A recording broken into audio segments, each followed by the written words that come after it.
Campaign initiated by Green Party candidate Jill Stein has come to a halt in the state of Michigan after 3 judges suspended it. Stein called the decision disheartening and says it's her constitutional right to have the recount. To discuss this tonight, we are joined by statistics professor Phillip B.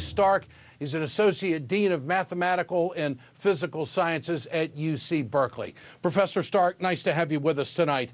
This, of course, is top priority with a lot of Americans. Millions of Americans were initially excited about the recount. How can we make sure our elections are more transparent and trustworthy in today's technological advances we're seeing? Well, surprisingly, perhaps the most important thing is to make sure that every vote is recorded on paper.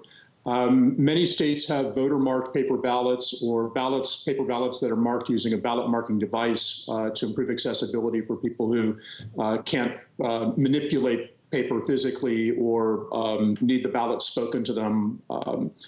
But having a paper record of every ballot, of every vote that the voters have an opportunity to verify is the crucial thing. Currently, about 75% of Americans do vote using technology that produces a paper trail. The second ingredient is to make sure that we keep track of the paper and care for it perfectly between the time that the votes are cast and through the end of canvass. And the third thing is to then look at the paper strategically, using a statistical sample typically, to verify that the electronic equipment counted the votes accurately. And that's the step that really could have taken place in a number of states this election, but didn't. It sounds like the best way to do this is verification of duplicity. I mean, making duplicate copies or a recording of a single vote so things can be cross-referenced. In this age of technology, what's on the horizon, you think? So it's not so much making a duplicate record, it's having paper be the record of the vote.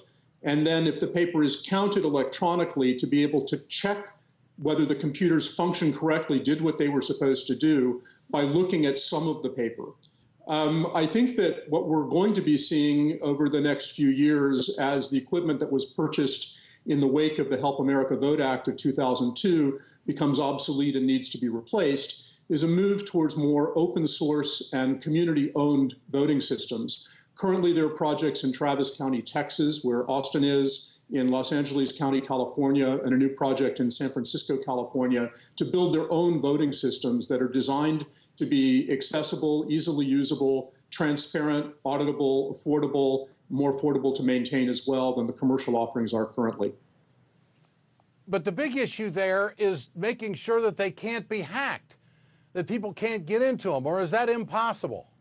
It's impossible to build something that can't be hacked, but it's possible to build something that can let you detect whether it's been hacked and correct for some kinds of hacking. That's why paper is so crucial to election integrity. It's durable, it's tamper evident, it's tangible, it can be read generally without some kind of assistive device, so you can use it as a double check on the electronic part of the process. Even if somebody did hack the underlying software in such a way that was completely undetectable from just looking at the software or the results, by looking back at the original ballots, you could still detect it, provided we've taken care of the ballots adequately.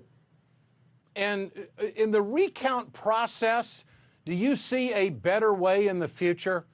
I mean, would these machines be easily implemented into a recount, or is that just always going to be an arduous task?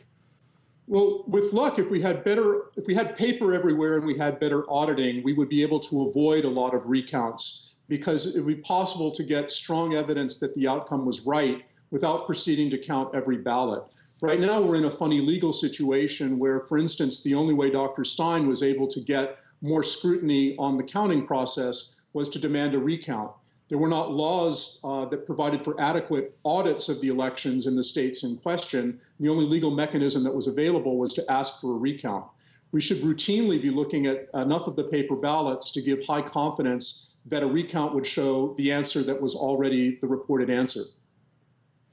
You know, Dr. Stark, this is well out of my wheelhouse, and I say this with somewhat of a smile on my face. Isn't there some way that each voter could have his or her own barcode?